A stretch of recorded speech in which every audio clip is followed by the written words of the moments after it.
반기문 전 총장의 귀국으로 지금 정치권이 요동을 치고 있고 또 이재용 삼성전자 부회장 구속 검토 속에서 삼성 속이 타고 있다고 합니다.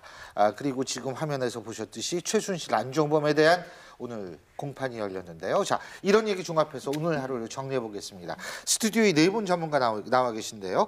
부산카톨릭대학교 차재원 교수, 숙명여자대학교 강미은 교수, 소종섭 전 시사저널 편집국장, 중앙일보 기자 출신이시죠. 양지열 변호사 네 분이십니다. 어서 오십시오. 안녕하세요. 네. 자, 제가 앞서도 말씀드렸지만 최순실이 이 안종범과 최순실 오늘 그 세 번째 재판이 열렸는데요. 먼저 화면으로 그 모습 지금 방금 보셨는데요. 그 최순실 안종범 이 지금 오늘 세 번째 재판 뭐 사실 이제 저는요. 뭐 재판에서 무슨 얘기 나왔는지 궁금하지도 않아요. 뭐 전부 모른다. 뭐 아니다. 뭐 전부 이런 거 아니에요? 아니 그래도 또 자꾸만 새로운 얘기가 나오고 있습니다. 근데 오늘 KD 코퍼레이션 얘기는 일부분 재판정에서 그러니까 청와대를 통해서 현대차에 압력 넣은 것을 재판정에서 시인한 것으로 지금 알려지고 있죠. 일정 부분은 최순실도 본인이 그런 부분을 했다라고까지 얘기한 게 그 왜 했을까요? 아니 그것도 아니라고 그러면 될 거 아니에요. 네? 근데 그거는 뭐 어떻게 보면은 이런 파악을 하고 있는 것 같습니다. 지금 나오고 있는 게 KD 코퍼레이션의 사장이 자신의 부인이 최순실 씨와 가깝다는 것을 알고 그냥 부탁만 했다라는 거예요. 어떤 구체적으로 청탁을 했다는 것도 아니고 그냥 아니 뭐 언니라고 하는 사이라고 하니까 뭐 잘 안다라고 하니까 뭘 원하냐고 물어보길래 오히려 현대차 같은 데 납품했으면 좋겠다라고만 얘기를 했는데 그게 일사천리로 일이 진행이 돼버렸다는 거고 거기에 관해서 사실 청와대의 헌법재판소와까지 연결된 어떤 박근혜 대통령 측의 입장은 뭐냐면 내가 중소기업들이 어려움을 겪고 있어서 그냥 민원을 들어주는 기분이 아니라 그런 걸로 들어줬다. 그게 우리는 사실 기분으로 이게 더 맞는 것 같아요. 네. 유경수 여사의 어머님의 가르침도 항상 어려움을 겪고 있는 청와대에 들어오는 민원에 귀를 기울여라라고 했기 때문에 그렇다라는 게 지금 청와대의 입장이거든요. 그게 헌법재판소까지 이어지는. 그러면 그걸 중간에서 최순실 씨가 나는 부인한다 없었다 이렇게 얘기를 하면 오히려 그 시나리오가 안 맞는 거기 때문에 인정을 일부 한 거죠. 근데 사실은 이 회사만 뭐 어려움을 겪고 있나요? 중소기업 다 어려움을 겪고 있는데. 그게 문제죠. 그게. 네. 근데 오늘 한 얘기 보면 이거 사실도 아니에요 보면. 왜요? 최순실 씨는 정호성 씨한테 그냥 부탁만 했다. 나머지는 난 모른다. 실행은 정호성 비서관이 한 거다. 이렇게 지금 얘기를 했거든요. 근데 물귀신 작전인가요?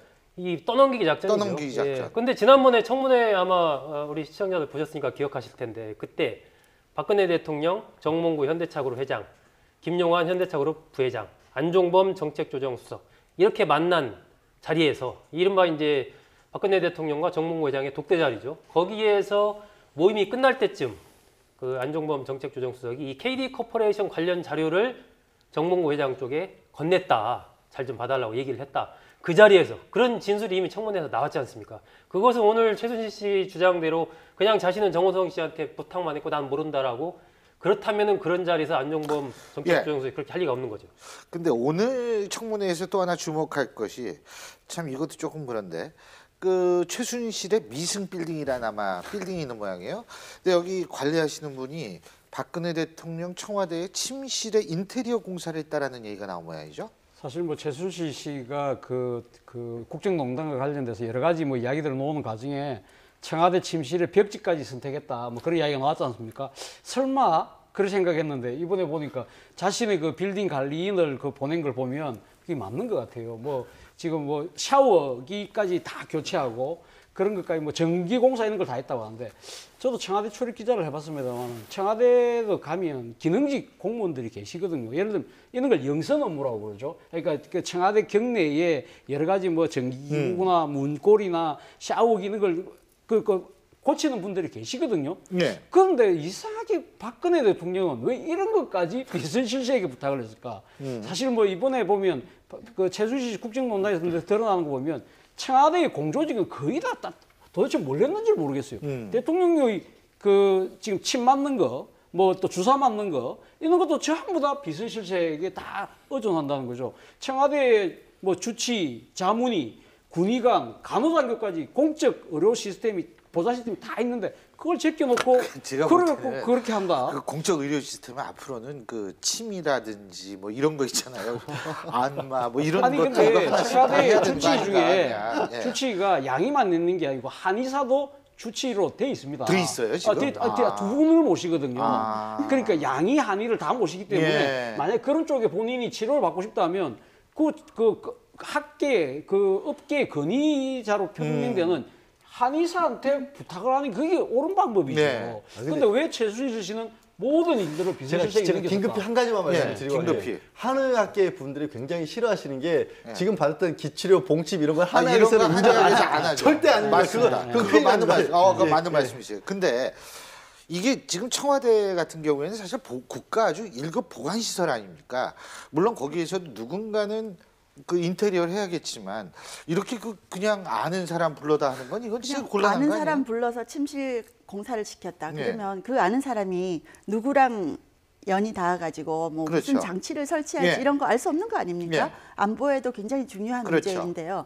지금 보면 4년 동안 청와대에서 공조직에서 일을 하신 분들은 뭘 하셨나 좀 쉽게 말하면 좀 쉽게 가신 거 아닌가라는 생각까지 들 정도로 지금 대통령 주변에서 일어나고 있는 일 연설 네. 문도 최순실 씨가 고쳐주고 인사 정책 이런 것도 최순실 씨가 관여하고 또 의료 이건 최순실 씨가 소개한 비선 의료진이 와서 하고 심지어 침실 공사까지 최순실 씨가 아는 사람이 들어와서 했다는 거 아닙니까? 정말 공사의 구분이 전혀 없는 4년을 보냈다는 이런 거죠. 부분들은 지금. 사실 이게 대단히 위험한 것이 우리가 영화 같은 데서도 이렇게 보지만 도청장치. 도청장치를 설치한다든지 그렇죠. 아니면 어떤 약품 물론 이 같은 사람이 거 이분이 그랬을 리는 예, 그랬을 리는 없겠지만 얘기를 안 이제 해줍니다만. 늘 우리는 이제 예. 혹시라도 네. 만일의 경우를 대비해야 되기 때문에 어떤 약품 같은 걸 이렇게 발라서 그것이 치명적인 장기적으로 해를 이런 것도 영화에서 우리가 보지 않습니까? 영화 만약에 좀 많이 보셨네요. 근데. 첩보 영화 같은 데 보면 그런 거 네. 많이 나오지 않습니까? 만약에 저 사람이 정말 혹시라도 그런 행위를 했다면 우리 국가 안보상의 치명적인 거 이건 경우에 완전히 또 구멍이 뚫린 거죠. 근데 대통령이 이 수도꼭지에 뭔가 트라우마가 있으신 것 같아요.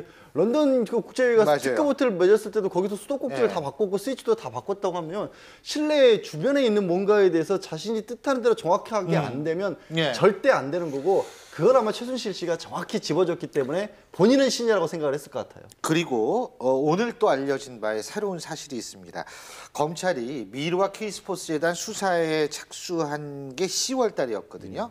근데 착수한 지 일주일 뒤에 청와대에서 대책회의가 열렸었다고 합니다. 바로 제 뒤에 있는 거죠. 청와대 대책회의가 열려서 증거인멸을 시도한 정황이 드러났다.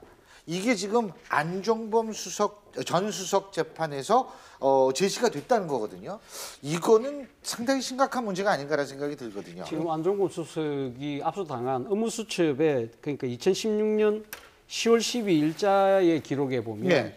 지금 그 K스포츠와 미르 재단을 어떻게 지금 한 것이냐 그 부분에 대해서 그러니까 지금 기업들이 자발적으로 낸 거고 청와대는 관여하지 않는다 그런 메모가 있다고 그럽니다. 그런데 그 회의 자체를 대통령이 참석했을 가능성이 상당히 높다고 그러네요. 그리고 지금 지금 업무수첩뿐만 아니라 기 앞에 보도된 내용을 보면 또 안종범 수석의 업무수첩에는 보면 어떻게 지금 압수수색에 대비해서 이 자신의 휴대폰을 어떻게 파괴하는지 파손하는지 방법을 그것도 그것까지 다 얘기했다고 있다는 거 그러죠. 아닙니까? 그런 걸 본다고 한다면 이 지금 청와대가 이런 조직적으로 그 증거인멸을 위한 회의를 했다고 한다면 이거는 안종범 수석 혼자 한 게 아니잖아요. 그리고 지금 사실 이 증거인멸이라는 부분에 고도의 사실 최고의 전문가들은 법률 전문가들 아니겠습니까? 그렇다고 하면 법률 전문가의 조력을 받았다고 한다면 청와대 민정수석실에서 사실 어느 정도 스포트했을 가능성도 높다. 그런 측면에서 본다고 한다면 우병우 수석이 민정수석이었기 때문에 당시에 이 부분에 대해서 우병우 수석이 특검에 아마 조만간 소환될 거로 보입니다만 이 부분에 대해서 조직적인 증거인멸에 대해서도 특검이 제대로 파헤쳐야 될 대목이 아닌가 하는 생각이에요. 네. 예. 저렇게 조직적인 증거 인멸을 한 정황이 나타나고 있는데도 이렇게 많은 사실들이 알려졌다는 건 정말 놀라운 일이죠. 이때까지 나온 증거로 가장 중요한 것이 태블릿 PC, 첫 번째가 태블릿 PC고 두 번째가 안종범 수석의 수첩입니다. 17건 되는 것. 그리고 세 번째가 정호성 비서관의 휴대폰 녹취이죠. 거기서 뭐 어떻게 할 수 없는 증거들이 다 나온 거 아닙니까? 근데 지금 뭐 최순실이나 안종범 이런 사람들은 대기업 강제 모금 혐의를 강력하게 부인하고 있잖아요. 그런데 오늘 기사를 보니까 검찰이 혐의 입증 자신 있다.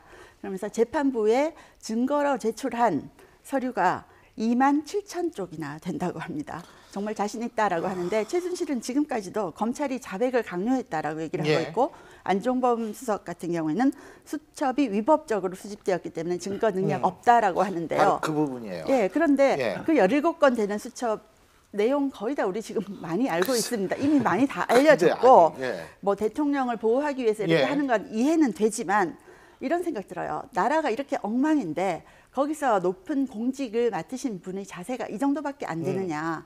공직자의 자격이 예. 뭐냐 질문할 수밖에 없고 더 나아가서는 예. 이분이 국민의 자격까지 있느냐라는 질문을 할 수밖에 없어요. 이 부분은 그러니까 10월 5일 날 검찰에서 서울지검 형사 8부에 예. 8부를 배당해서 수사를 시작을 했지 않습니까? 예.